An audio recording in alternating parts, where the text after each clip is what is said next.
Hey guys, I've actually upgraded the brew stand and I've got a bigger Mash Tun. I've got the 20 gallon ssbrewtech with the triclamp thermal well, kaboom, and it is freaking huge. I actually have to have a pair of stairs to actually up it.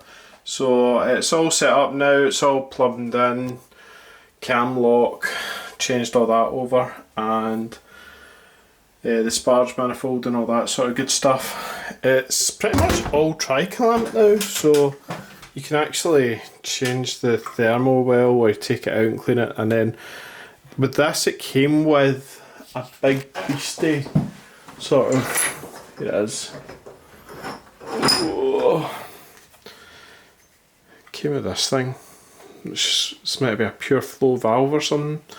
Basically it's a sanitary valve, and that's probably better suited to taking off yeast on the fermenters. So I actually prefer just having one of the kind of ball locks for the Mash Tun, and just makes it easier for turning on and off instead of like spending hours trying to turn the thing. I'm not controlling the flow through this, the flow is controlled through the old brew pump.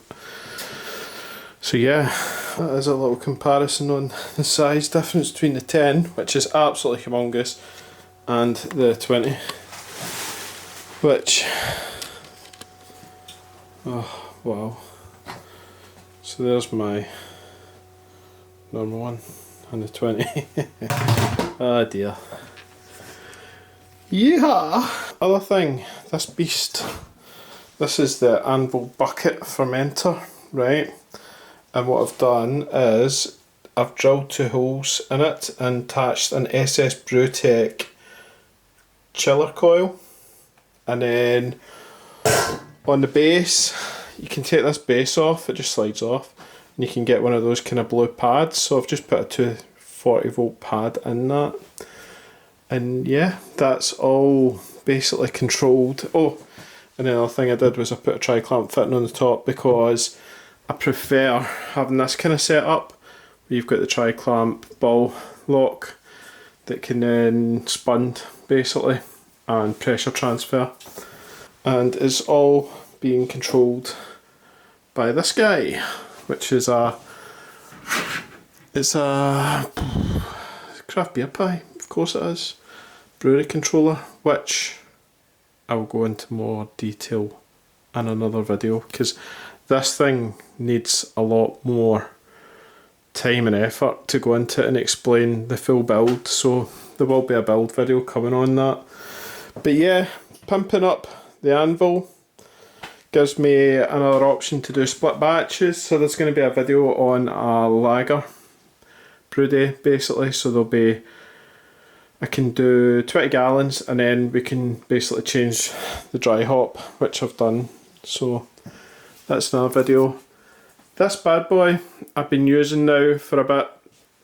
I've had a good few brews in it now, and the big difference, basically the big difference with it is the efficiency it brings. Okay, like I can do bigger batches in it, but what I'm noticing with the 5 gallon batches is my efficiency is now going kind of 75, sometimes 80, but normally 75. This now is doing 82, 85, 90 I got with the, I've got a video on doing a bitter for the hand pull. 90% brew house through that damn thing. It pulled it all up, you know, so yeah, getting a lot of efficiency through it, which is really cool. Downsides, right? Downsides with it is that it basically, it's very hard to control the temperature at the start, so I really need to try and get a system or mash in temp. So today I was brewing and I was trying to get a better kind of mash in temp, which kind of raised it up again, which is good. But I'm thinking maybe like a boiling kettle and pre-warm it maybe, and then take that out, load the grains. But I quite like underletting, so I might actually just keep persisting with the higher mash in temp, and then that will hopefully get me where I need to be, you know, and then the Herm system kind of takes over from there to control it. So yeah, Lots and lots of cool stuff at the high road incoming. Yeehaw!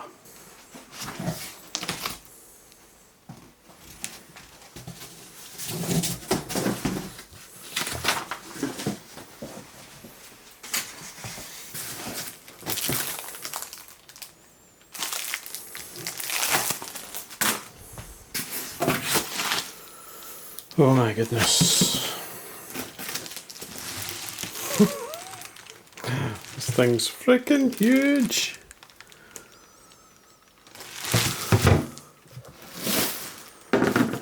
Got this to scoop it out, the grains, because there's no way I'm carrying this to the bin.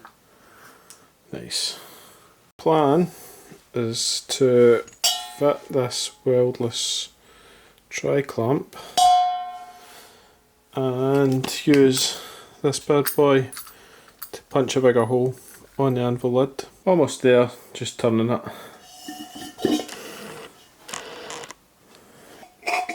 Screws on.